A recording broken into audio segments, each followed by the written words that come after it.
Di itu apa? Apakah nama orang atau bahasa Thailand atau apa itu? Di itu bahasa Thailand. Artinya apa? Dia ada Marcos, satu-satunya yang mewakili Indonesia nih. Luar biasa banget. Udah fight 200 kali, 400 kali. Kita mah jujur-jujur aja lah. Pasti- Kita pasti punya aja. jam terbang segini ya Ah, udah. sudah. Kayak di Kayak di Thailand. Jadi train, eat, sleep. Waduh. Ini pertanyaannya Jadi- sleep ini temenin nggak? Oh nggak ya? Tergantung, Oh, tergantung request.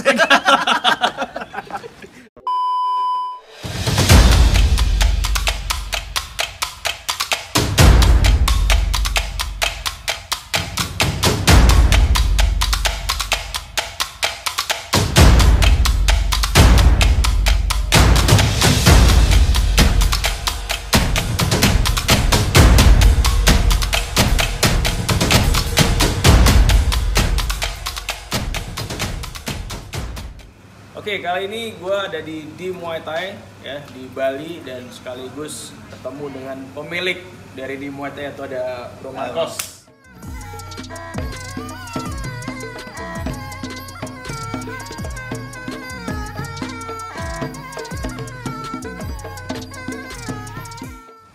Nah, gimana Bro? Sehat? Sehat. Wah, ini kalau bagi kalian yang nggak tahu Bro Marcos ini siapa, nanti kita akan mengupas tuntas siapa beliau dan ada apa aja sih di Muay Thai ini. Nantikan terus.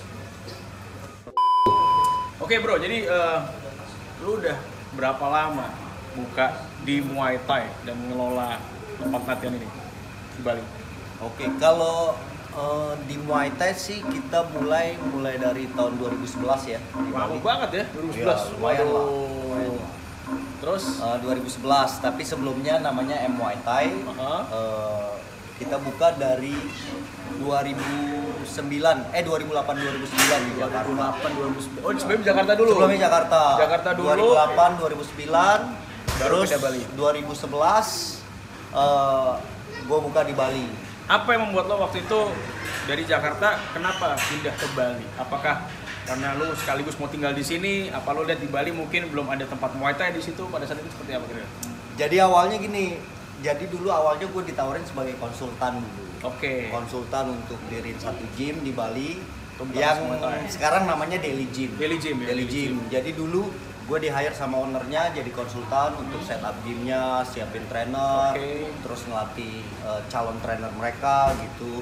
Nah awalnya seperti itu, gitu. Jadi bisa dibilang camp pertama di Bali itu, ya itulah yang kita Daily Gym rintis, Daily Gym. Daily Gym Dulu juga. namanya Bali Muay Thai. Bali Muay Thai. Dulu, terus berubah nama jadi Daily Gym. Nah, gue 3 bulan tuh setting itu tempat, terus akhirnya gue sama ownernya Arfa kita ngobrol, oh Arfa kayaknya gue jadi jatuh cinta nih sama Bali, Oke. pengen buka di Bali. Oh Nah, oke lo bro, buka sendiri. ya kita saling support, kita Ah. bukalah di Bali namanya di Muay Nah, Thai. bagi yang nggak tahu di itu apa? Apakah nama orang atau bahasa Thailand atau apa itu? Di itu bahasa Thailand. Artinya apa It tuh? means good. Good. Ah. Jadi di Muay Thai. Jadi Di. good. Good. Good. Oke, and then kalau nggak salah kan tempatnya bukan di sini dulu ya? Dulu pertama kita ada kayak Kerobokan, kan? warehouse gitu, warehouse Oke. apa sih? Warehouse. Gudang. Gudang.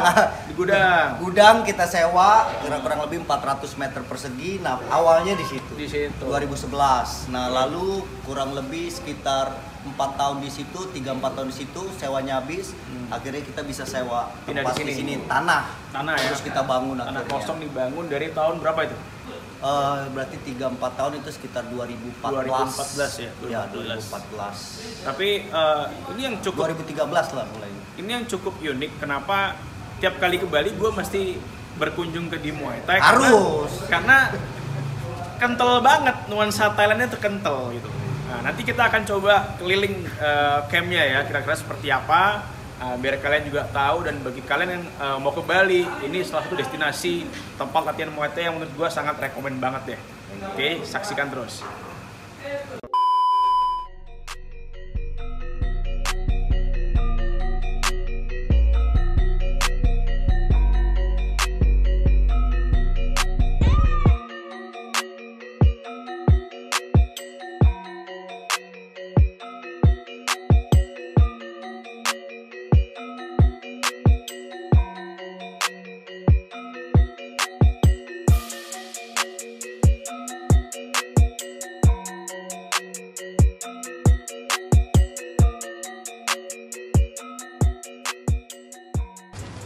Oke, jadi Bro Marcos ini tidak hanya sebagai pemilik dari tempat Muay Thai ya, kecintaannya terhadap dunia Muay Thai sebelum dia mengelola sebuah tempat latihan, beliau juga seorang Muay Thai fighter, professional fighter, dan akhirnya memutuskan untuk membuka kelas Muay Thai dan jadi promotor juga, lengkap ini ya. Jadi bener-bener yang passionnya di situ, jadi nggak setengah-setengah tuh. Iya. Bisa lu ceritain nggak awal mula lu belajar Muay Thai, kapan, di mana, dan kenapa lu milih Muay Thai? Oke. Jadi gini sebenarnya gue kenal Muay Thai, pertama kali tahu Muay Thai itu di Jakarta ya. Di Jakarta itu tahun 2006. Oh, udah lama juga ya. Ya 2006 dulu itu MTTC ya. Si Bro Endi Nahan ya. Bro Endi, tapi dulu Dodi Karya yang Mas Dodi pegang. Karya. Ya. Di mana Panglima Polim? Panglima Polim. Oke. Dulu namanya belum MTTC tuh. Belum Muay Thai Training Camp, namanya dulu tempat fitness dia. Oh, tempat fitness. Tempat fitness, lupa gue namanya apa itu tempat fitnessnya. Nah, jadi di situ Dodi Karya buka kelas Selasa, Kamis. Nah, disitulah pertama kali gue tahu Muay Thai. Oke. Oh, Dan akhirnya udah mulai tahu, akhirnya mulailah nyimpen uang, berangkat ke Thailand. Dan ke Thailand udah nggak kehitung jari, udah latihan kemana aja lo selama di Thailand? Wah, latihan udah pindah-pindah ya dari mulai Sorporafin dulu. Oke, Sorporafin. 2008 2009 tuh Sorporafin di Bangkok. Terus Sinbi enggak ke Promtep. Sekarang udah nggak ada Promtep dulu. Sekarang jadi Rawai kan, nggak salah ya? Bukan ya? Nah, tapi pas ya? Rawai sama Promtep pecah itu si Denny sama si Dayana kan bisa. Tadi mereka satu owner punya Rawai mereka. Gitu. Jadi Promtep, Lion Muay Thai, baru terakhir Rawai Muay Thai. Dan lu di sana menyempatkan juga untuk fight di situ.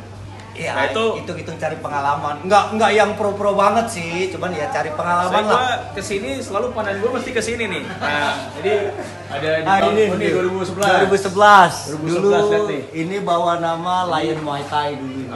Jadi ada Marcos, satu-satunya mewakili Indonesia nih. Luar biasa banget. Terus ada di tahun 2012 ya? 2012. Udah di Rawai ini. Tuh. Ya. Jadi di Bangla ya, di Bangla Boxing Stadium. Di Bangla Boxing Stadium ini stadium yang cukup top lah di Phuket lah, ya sangat terkenal lah. Ya dua boxing stadium lah ada di Phuket Bangla, sama satu lagi kan apa?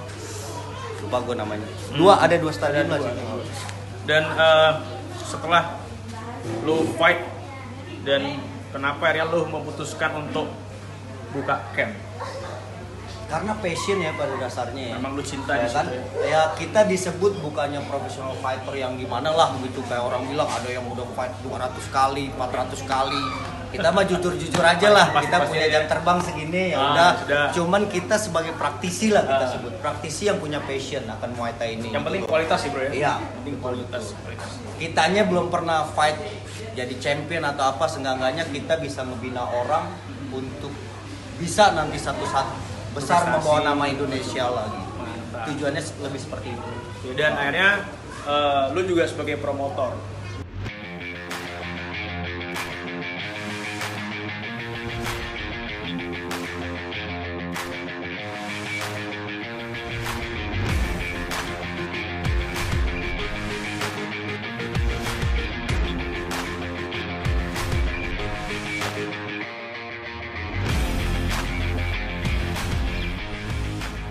Berbagai macam acara Muay Thai di Bali lu udah pernah selenggarain kan, mulai dari friendly match sampai yang profesional pun lu pernah ngadain juga gitu loh.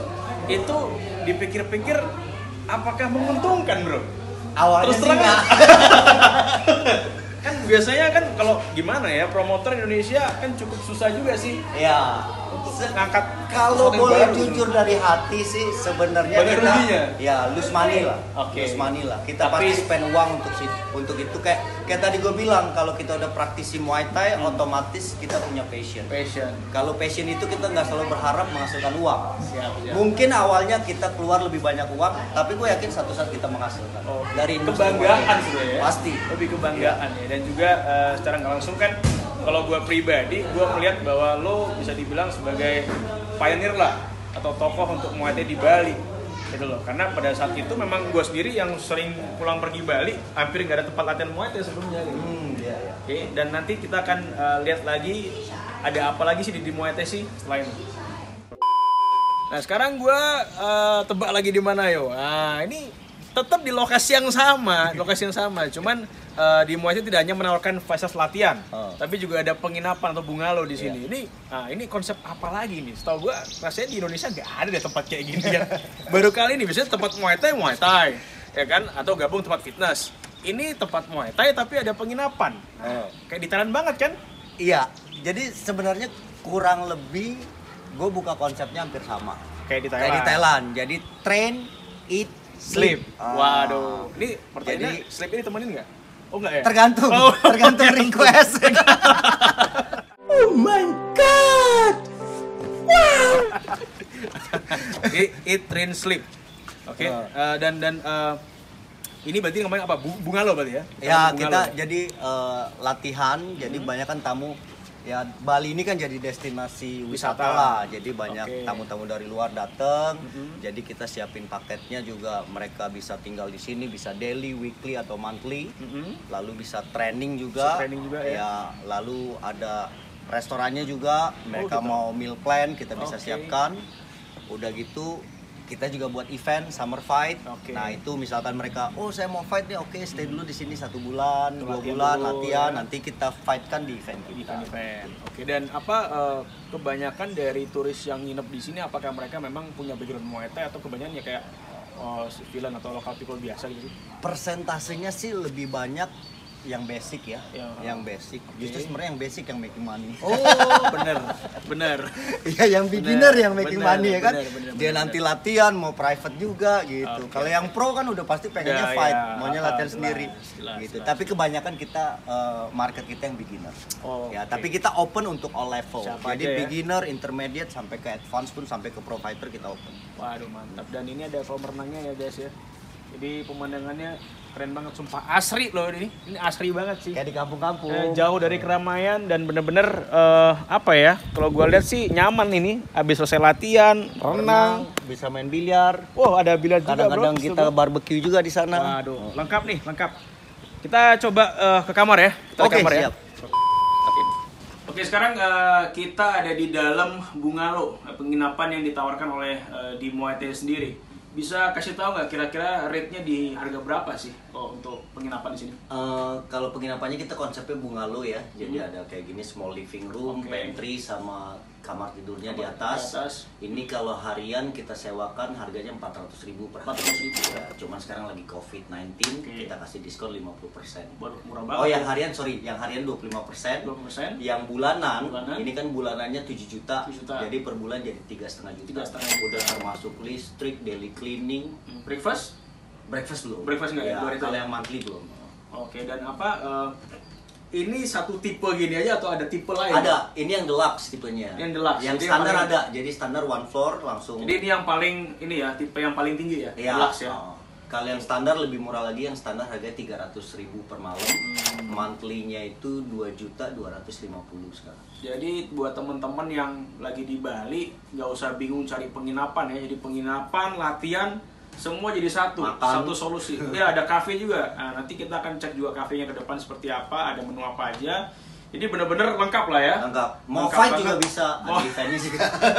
Butuh sparring partner di sini ada.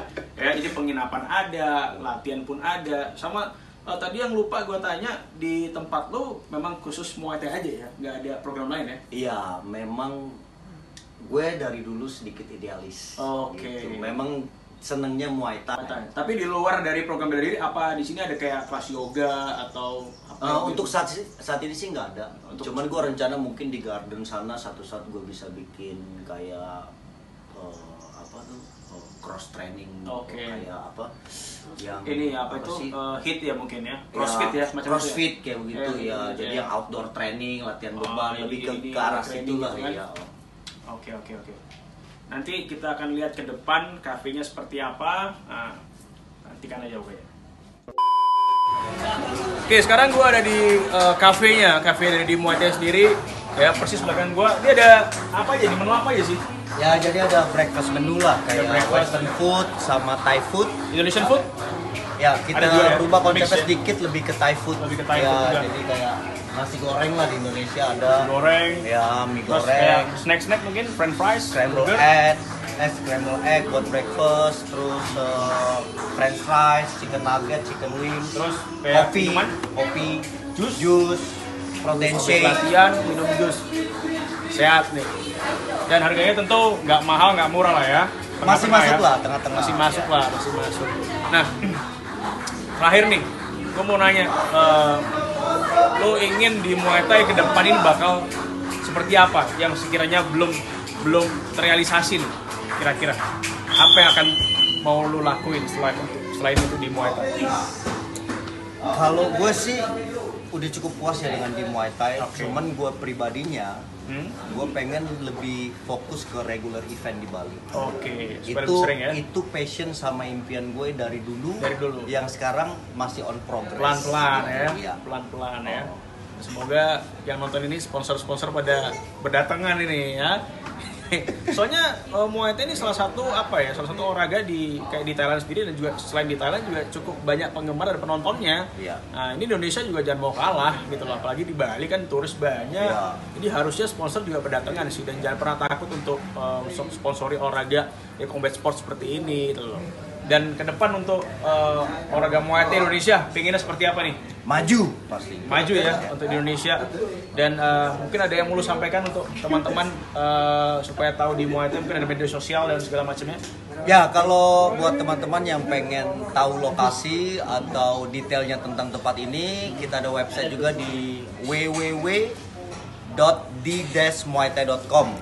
Atau bisa juga cek Instagramnya di Muay Thai Bali, atau Facebooknya juga di Muay Thai Bali. Ya, nanti di situ akan ada semua lengkap deskripsi mengenai harga ya. Harga, terus paket-paketan yang ditawarkan, dan lu juga sampai sekarang masih ikut turun tangan ya ngajar ya? Masih, kalau lagi rame. Nah, jadi bagi teman-teman yang ingin belajar benar-benar Muay Thai nih ya, nah gua pikir nih tempat yang benar-benar rekomen banget buat lu.